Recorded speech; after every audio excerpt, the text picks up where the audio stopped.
Oh my God. I don't know if you guys are aware of this, but Null, Josh Moon, the guy who runs the infamous Kiwi Farms, he did a review of ISOM #2. And this is a guy, I gotta say something, like, I've been a fan of Kiwi Farms as long as I've been on the computer. Like, I like Kiwi Farms. Lately, the Comicsgate room has kind of turned on me. I think they kind of do that. It's just the way that it is. They sort of pick a target, and then as soon as they kind of isolate that target, a bunch of haters that already are predisposed to hate join in. I can't use the Comicsgate room the way that I used to, for just like good criticism, things like that, like advice on how to move forward. They were actually really, really helpful. The information about the Lego study, came from Kiwi Farms. There was a person on the Kiwi Farms Comicsgate board who actually said that the real reason, way back 2018, the real reason for the kind of cognitive dissonance, between like Gail Simone types and then normal male readers of comics, is because of this Lego study. And I was like, wow, the guy just mentioned it and never, but I went in and I looked it up and I just started studying. I said, wow, this guy's right. And I kind of kept that and then busted it out on Tim Pool's show, and it just went viral, So Kiwi Farms is very valuable. Josh Moon, aka Null, runs the site. He has been an advocate for free speech, in my opinion. I like him. I don't think he likes me. I don't care. I like people who don't like me. It's perfectly fine. But one of the things is, why is this guy Ethan Scriver attacking a successful? Fuck it. I hate this. I really hate this shit. He's a successful black businessman. Why is he jealous? Like, why is he attacking him? And I'm like, well, if you'd listen to Trashcast, one episode of Trashcast, not 100 episodes, just one, you would understand. Like, we make that kind of clear why Eric July is this fucking, liar. Like, he's a really fucking nefarious, selfish human being. And plus his comics stink. I mean, if for no other reason, his comics are garbage. That's a good reason to sort of make fun of Eric July, as if the guy who runs Kiwi Farms needs to have it explained why somebody gets made fun of on a daily or weekly basis. Like, he should know. It's like, it might not be your guy that you're making fun of, but you understand that phenomenon, right? Anyway, he was just like, why is this happening? Why jealousy? Why? Well, he got a copy of ISOM #2 and he read it. And he's not even a comic book guy. Like, he's not a comic book fan. He's just somebody who can read. And at that point, I think things kind of come into focus a little bit for some individuals. We'll go over his review because it's lengthy, but I'll double time it, and it is fun.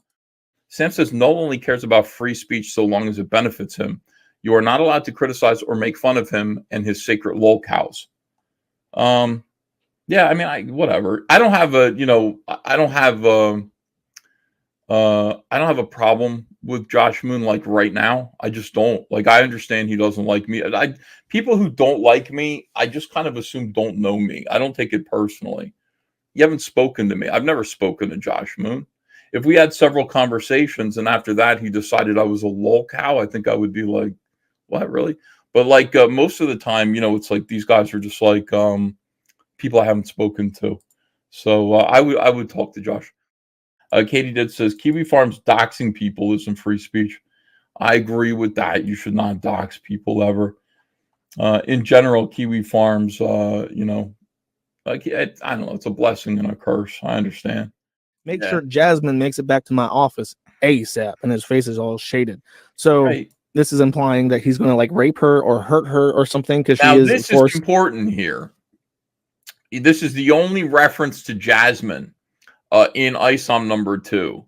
And basically, again, in case you're wondering, is ISOM a hero? No, ISOM is a fuck up.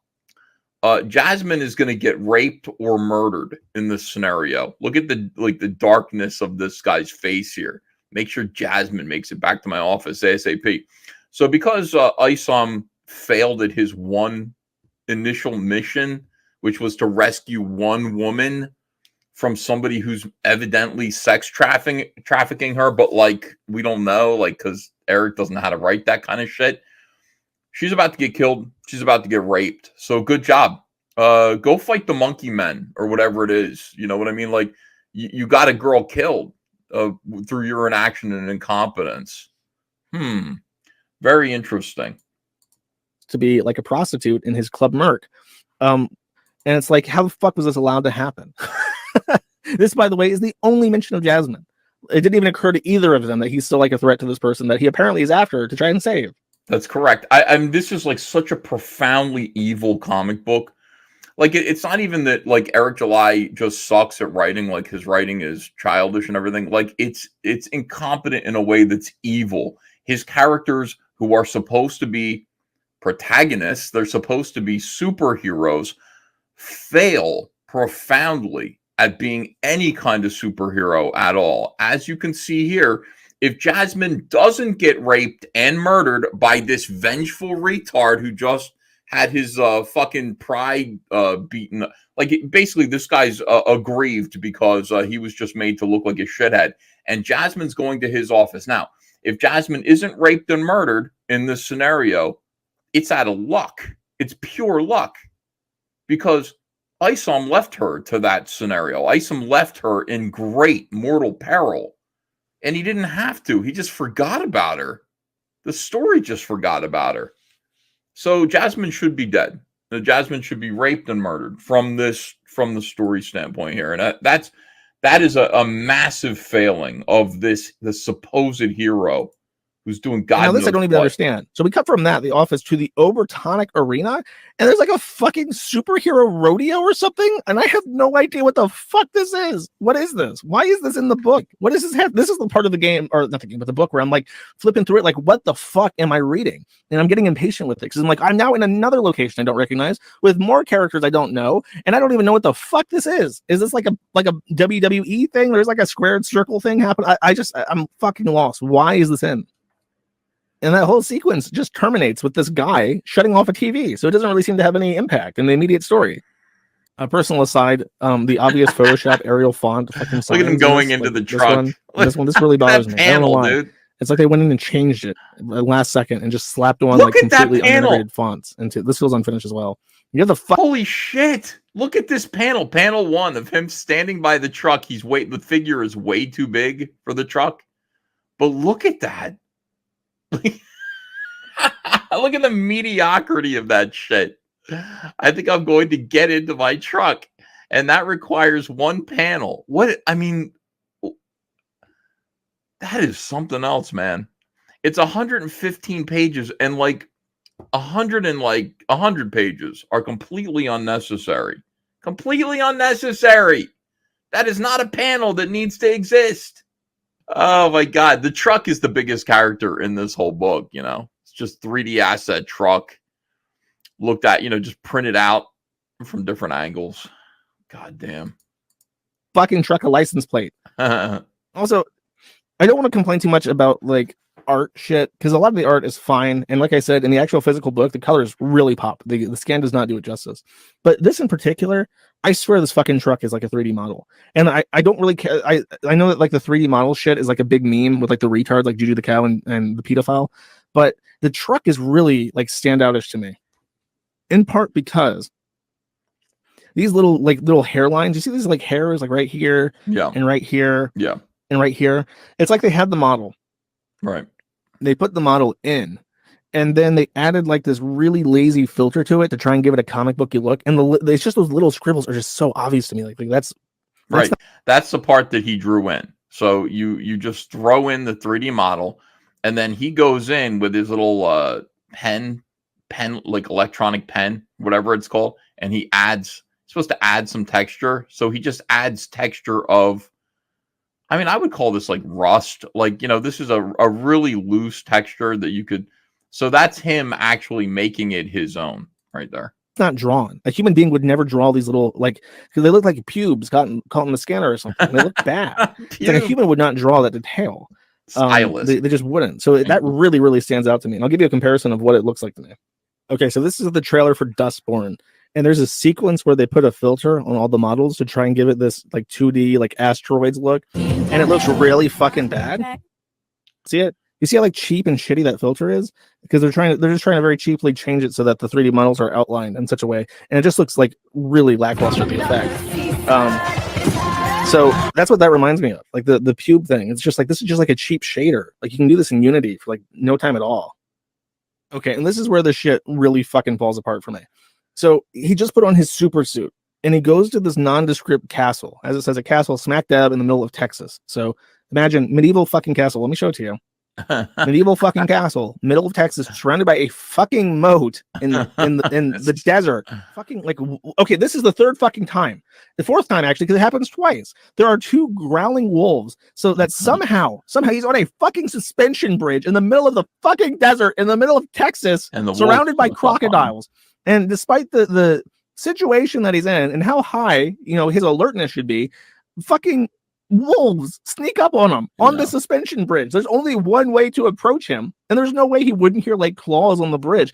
And then a fucking dragon out of nowhere. He's in the middle of the fucking desert. He can see 1,000,000 miles in every direction because it's fucking desert. And a dragon out of nowhere in the middle of the night also catches him by surprise. This is a genuine storytelling problem. Eric July does not have the ability to progress the plot and storyboard surprises in a way that makes sense. It doesn't make sense when it's the girl in the convention and the guy comes out of nowhere. It doesn't make sense when it's the monkeys in the computer room. It doesn't make sense when it's the woman walking into her office, and it doesn't make sense with a fucking dragon. Like it just I can't suspend my disbelief. It doesn't make any sense. The situations where he is and other people are taken by surprise exist only to further the plot in a specific series of events.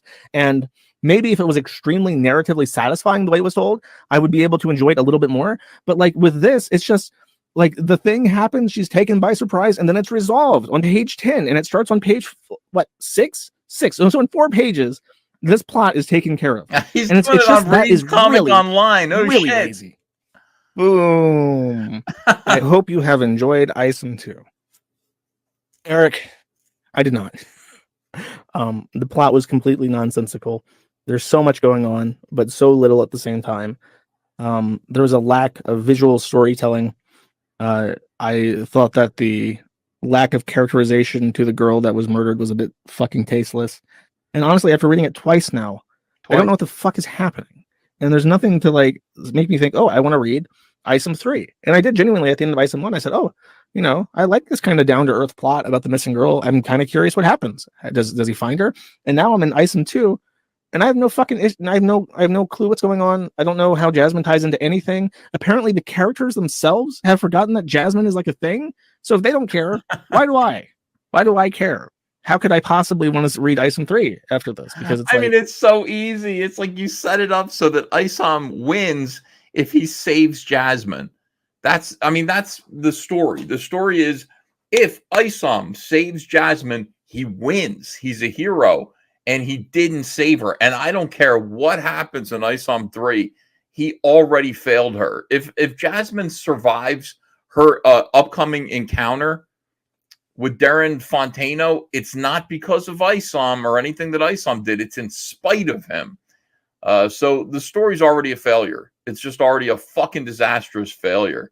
And again, it would have been so easy. The one thing we have to do is we have to save Jasmine. She's just one person, but I'm going to save Jasmine. And she becomes the thing that you do that represents victory, that we did it. We accomplished what we set out to do. In trying to save her, we could go to hell and fight the monkeys. For some reason, she could be in there somewhere, and we got to go through all of these things, all this adventure, this blossoming, blooming, like more intense, increasingly terrifying, scary, and dangerous adventure. But it's all for Jasmine.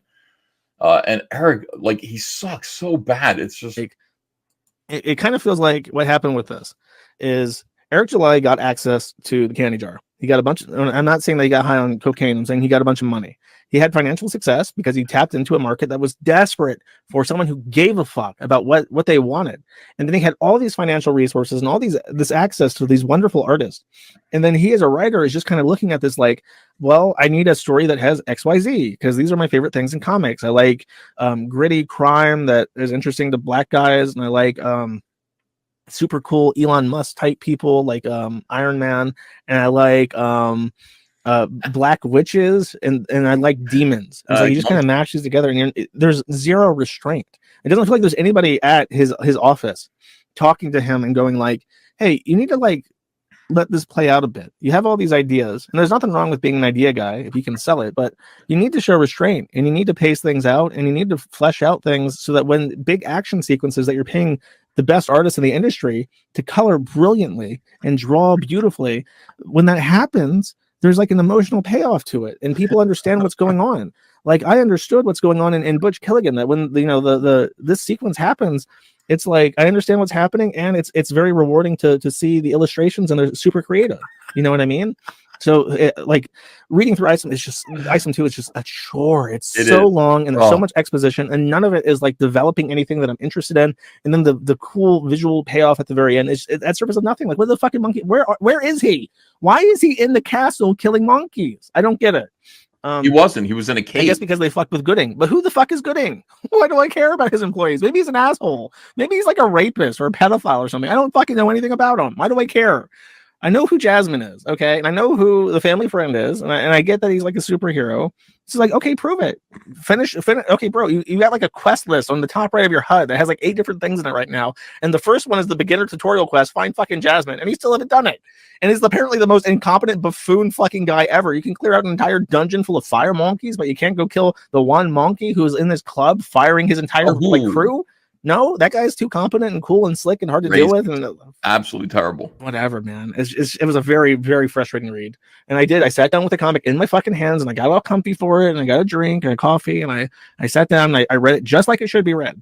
And I wanted to like it because I don't want to say things that Juju the cow and Vito the pedo are going to clap. I don't want that. Okay, it does not bring me joy to shit on something that somebody worked very hard on and that a bunch of people had invested themselves into. None of these people should be making comics, Josh. It doesn't matter how hard they worked on it. Making comic books is hard. It's hard work for people who know how to do it. People who have talent in that direction. It's hard work for us. They're, just sitting there saying they worked so hard on this is not an excuse. These people, I don't know why they think they can make comics. I don't know what put it in their heads that Eric July should be making a comic book. He should not. Yellow Flash should be making a comic book. He should not. None of these people should be making comics because they just are not creatively inclined. They write retarded, time-wasting, expensive shit. If you give them money, they will waste it. They'll produce the comic book, and it will still be a waste. None of them should be making comics. I know you don't want to shit on it because you don't want to make Dick and Vito happy, but hey, Josh, looks like Dick and Vito were right. Looks like they were right, dude. Right? You agree with them. Your review was way harsher than Dick's was. Dick was just laughing through his. So I don't know if there's an ISOM 3. Dick's was funnier. But if this review is interesting to people, I'll fucking buy it and review it, I guess. I don't know, though. It's just bad. And I can see even from like a non-comic book mind, like it is an issue with Eric July because the illustrations and stuff are fine. I was a little bit insulted by the 3D model of the truck because it felt really lazy. Like if you're going to use a model, at least go in by hand and add the details and the dirt and stuff yourself. So it's not just a fucking lazy shader like a fucking video game. Aside from that, it's like you have everything you could possibly want except the restraint to dole things out slower, more methodically. And that's the thing that you can't make up in a story. Like every piece of medium is supposed to try and convey an emotional state to the audience. And you can't do that if you have a meandering and narratively unsatisfying and very unfocused story by an amateur author and writer. You need people who know how to hit. Josh, one thing you're going to have to do, I get it. I understand that you didn't like ISOM for whatever reason. I'm fine with that. But what you need to understand, Josh, is that there's some people who did. Josh, there's some people who did like ISOM. So, like, I'm fine with that. I'm fine with you. You didn't like ISOM. Maybe you'll like Alpha Core. Maybe you'll like, Yaira, maybe that's more for you. Maybe Horseman is the comic book for you, Josh. But just understand that, insofar as you saying that you didn't like it, I need you to understand. I'm fine with that. I'm fine with that.